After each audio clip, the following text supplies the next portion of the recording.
Now we turn to the terror in Brussels. We've just learned that one of the two suicide bombers was a suspected bomb maker in the attacks in Paris back in November.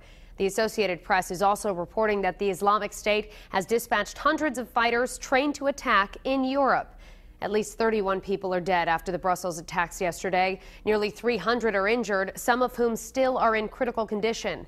Investigators say they found 33 pounds of TATP explosives at the house where the suspects left from for the airport.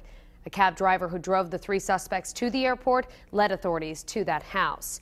Tonight, we're talking to a local explosives expert who specializes in these kinds of bombs.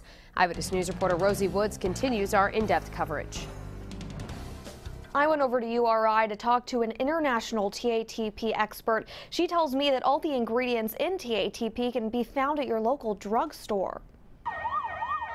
On Wednesday, prosecutors investigating the Brussels attacks determined that 15 kilos of TATP explosives were found inside the home of the suspects.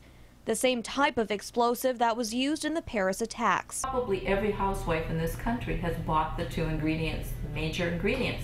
Acetone for nail polish remover and hydrogen peroxide, which you might use in a cut or even a mouthwash. Oxley and her department work to make safer military explosives, but they're also working to prevent terrorists from making homemade explosives.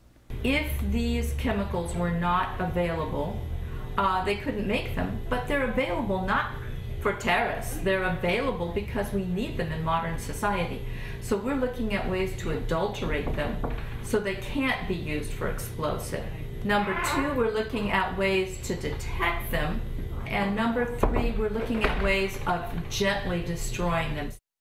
Oxley also mentioned that there's other scientists at URI. They're working on a device that would be able to detect TATP if it's in an airport, something that could be used for security in the future.